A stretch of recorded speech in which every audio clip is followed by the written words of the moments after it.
So I usually don't wear like my work clothes, but I'm on my lunch break and I thought it would be a good idea to talk about it. This idea that I just had, and it's gonna be on the topic of manifestation. And I'm not talking about like this astrology, manifestation, all that, but it's pretty close. And so I'll start with how I got to this idea. So I was talking to one of my friends and I was pretty excited for something that he had coming up, and he said, "Don't jinx it." And then he knocked on wood.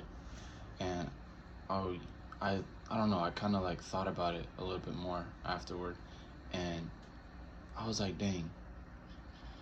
Like this superstitious like wives' tale that's been going on for so long.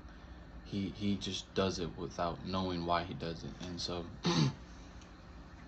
it got me thinking about like other things that people do, and the opposite of what he did, which was the knock on wood, was the manifestation when like people speak something into existence, like a thought, and then like it comes to fruition. And so I'm like, what forces are at work to like make this happen, you know? Because the law of attraction is literally the manifestation. It's like you you visualize something so much that you start to see it in reality, you know?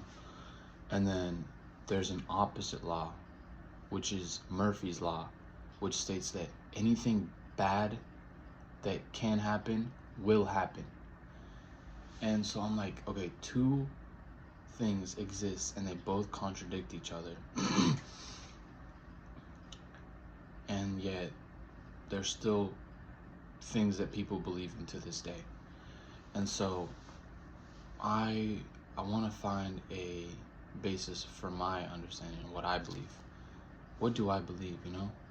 I would assume that people would want to believe in something that says that if you believe in something so much, you will start to live the life that you want. And why would you not want to believe in that rather than this idea of anything that's bad, that's bound to happen, will happen?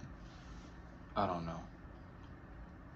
But it's almost like it makes sense. Like they both contradict each other, but it makes sense because if you're able to speak something positive into reality and it becomes your reality, then it's gonna be the same thing with something negative, you know?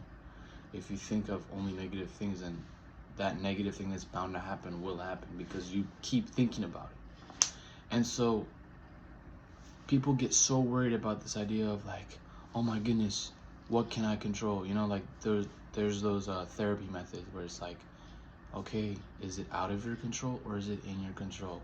And the person will be like, well, it's out of my control. And then therapist will be like, well, then don't worry about it. You can't do anything about it. Dude, this is telling me that reality is within my control. So literally everything is in my control. And it's the way I think about it that determines how I'm able to control it. And so I'm thinking like, at the same time, nothing is in my control because I know that I can't control when my heart stops, you know? Well, technically I can't, but like I can't control like certain things, you know? I know there's gonna be a time where my heart stops, you know? But like everything else, I know that I can do something about it, you know? I don't know. I hope I'm not going off on a tangent, and I hope that there's someone that understands me because I really feel like I'm going somewhere, you know? But yeah, if there's anybody that is experienced in this area, in this topic, I definitely want your input and let me know because I I just had this idea today, and if there's one thing about me, I love being informed. I love learning things, and yeah. Anyways.